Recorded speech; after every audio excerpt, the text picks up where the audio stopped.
Dark, romantic, beautiful and unique. This is The Shape of Water. Eliza, come on.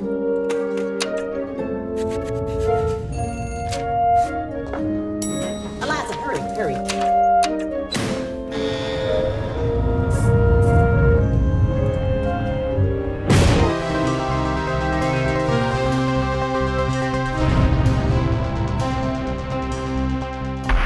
The Shape of Water is Guillermo del Toro's newest film, and it's the first ever English language movie to win the main award at the Venice Film Festival. So I was expecting something marvelous, but was yet totally surprised by just how much I ended up loving this. So let's get some superlatives out of the way first.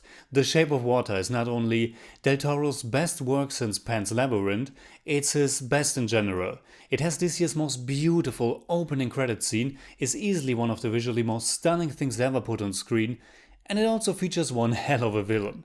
Right now it's my favorite film of 2017, and I know that I'm hyping you right now, but I would suggest you just give it a try and let yourself get captivated by this wonderful and true piece of art. And it also has one of the best uses of the words "fuck you." So let's delve into it.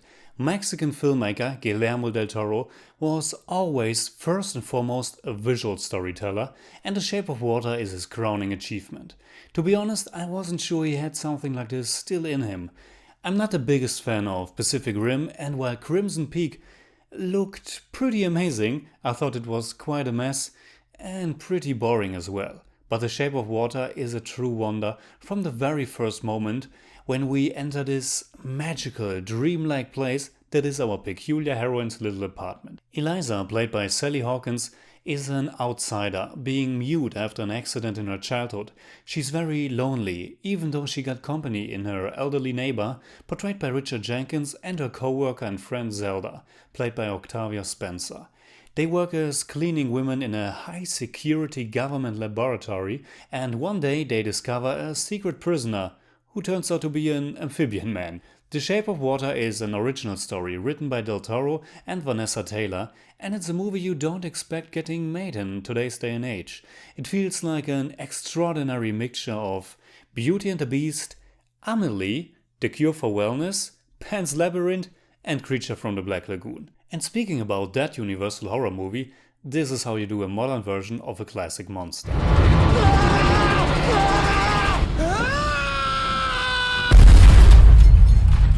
Even if it's not specifically addressed as such, in my mind the connection came quite naturally. His, and yes his, not its, origin is even linked to the Amazonian jungle, which was the setting for Creature from the Black Lagoon. The German title, by the way, Der Schrecken vom Amazonas. And it would also fit in the timeline because that film was released in 1954 with 2 sequels in the subsequent years, while The Shape of Water takes place in the early 1960s with the Cold War in full effect.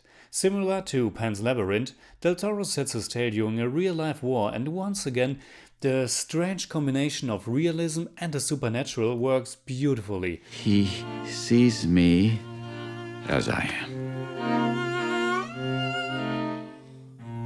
J'avoue, je n'ai bavé pas vous, mon amour. It's a fairy tale for adults, full of wonder, warmth, and also drastic violence and full nudity. It's the work of a filmmaker with a distinct vision, and it's one of those rare cases where everything in it comes together just magically. You could pick almost every scene in it and admire its atmosphere, cinematography, the production design, or the way it uses the element of water throughout. Just Eliza and her neighbor Giles' apartments are something you can't get enough of. And the fact that they are located above an old cinema makes it even dreamier. Del Toro's film is a love story, an adventure, a drama, a fantasy, and also a horror film at times, with the difference that it's not a creature who is to fear, but man.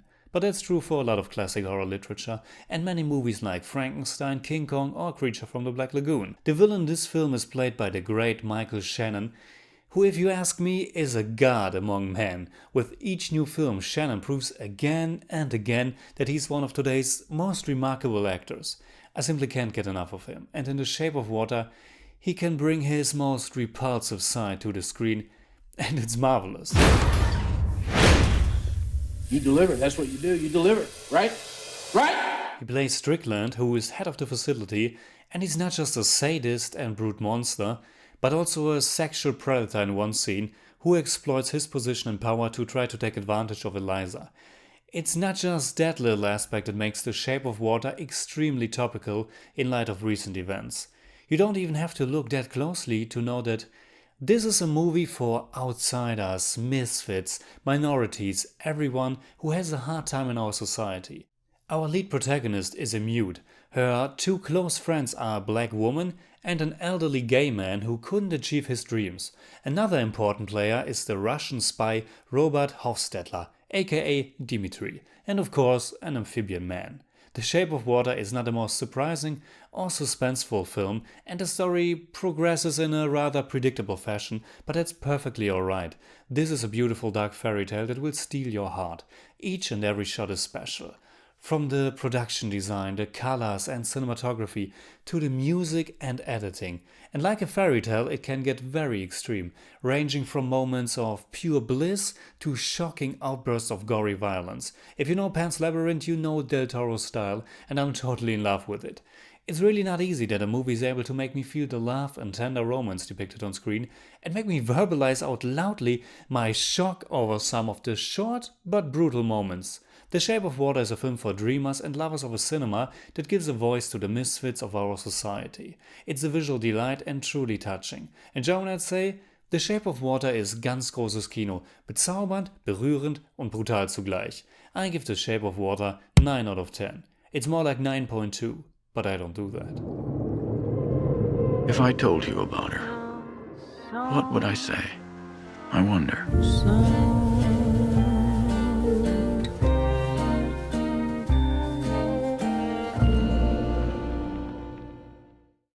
Alright, that's it. Like always, comment below and let me know what you think about The Shape of Water. And also let me know what's your favorite movie of Guillermo del Toro. You can hit me up on Twitter, Facebook and Instagram simply at TheJimmyCage. And if you enjoyed this video, please give me a thumbs up, share, subscribe, whatever you like. And make sure you hit that bell for all I have to tell.